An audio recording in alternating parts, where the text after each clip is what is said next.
ইতালির পেসকারায় শরীয়তপুর ঐক্য পরিষদের আয়োজনে শিশু কিশোরদের চিত্রাঙ্কন কবিতা আবৃত্তি মিলন মেলা অনুষ্ঠিত হয়েছে। পেসকারায় বেড়ে ওঠা শিশু কিশোরদের জন্য একটি বাংলা স্কুল প্রতিষ্ঠার জন্য বাংলাদেশ দূতাবাসের সহযোগিতা কামনা করেন সেই মিলন মেলায় আসা প্রবাসীরা। তাদের যে বাচ্চারা আছে যারা যে নতুন প্রজন্ম তারা বাংলা সম্পর্কে তাদের ধারণা একবারে নাই বলতেই চলে। সেজন্য আমাদের এখানে একটা বাংলাদেশের স্কুল দরকার, যে স্কুলের মাধ্যমে আমরা বাংলা ভাষা, বাংলাদেশের ঐতিহ্য, বাংলাদেশের সংস্কৃতি, বাংলাদেশ সম্পর্কে যেন জানতে পারে।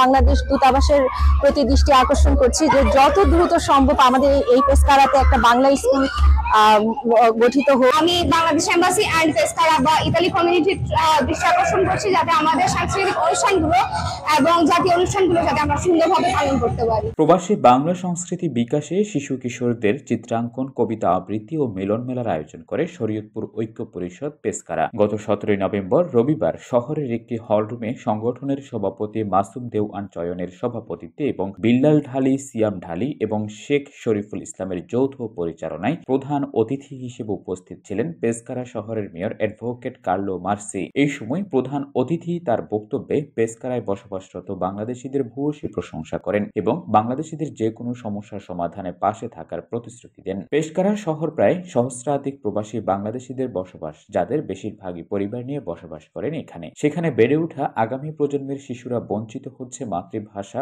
বাংলা শিক্ষা থেকে। তাই শিশু কিশোরদের ইতালিয়ান শিক্ষার পাশাপাশি বাংলা শিক্ষার জন্য প্রয়োজন একটি বাংলা স্কুল। এর জন্য দূতাবাসের সহযোগিতা কামনা করেন অভিভাবকরা। শুধু বাংলা শিক্ষা নয়, পাশাপাশি বাংলাদেশের জাতীয় দিবস ও বাংলাদেশের সংস্কৃতির বিকাশে দূতাবাসের প্রয়োজনীয় উদ্যোগের আহ্বান জানান আগামী প্রজন্ম। এদিকে বাংলা স্কুল প্রতিষ্ঠা এবং বাংলা সংস্কৃতি বিকাশে শরীয়তপুর ঐক্য পরিষদ কাজ করছে বলে জানান আয়োজকরা। অনুষ্ঠানে আরও বক্তব্য রাখেন সংগঠনের সাধারণ সম্পাদক হিরু ঢালি, প্রধান উপদেষ্টা মোস্তফা শরীফ গোলাম, উপদেষ্টা জামাল হোসেন, সাবেক সভাপতি মিজান মোল্লা, সাংগঠনিক সম্পাদক জাহাঙ্গীর ব্যাপারী, সহসভাপতি জুবাইর শিকদার, কোষাধ্যক্ষ শহীদুল চৌকিদার প্রমুখ।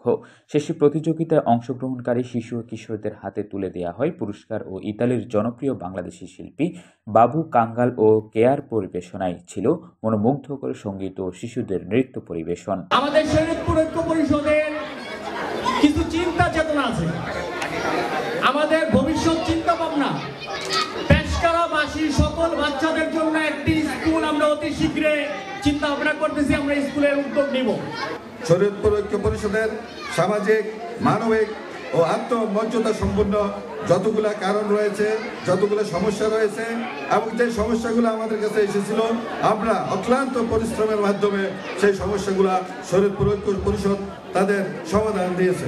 ধারাবাহিকতা আমরা আগামীতে ধরে রাখবো, ইনশাআল্লাহ এটা কন্টিনিউ করব। এটার মাধ্যমে আমাদের ভবিষ্যৎ প্রজন্ম যারা, তারা আমাদের সংস্কৃতি, বাংলার সংস্কৃতি ধরে রাখবে এবং তারা এটা চিনতে পারবে।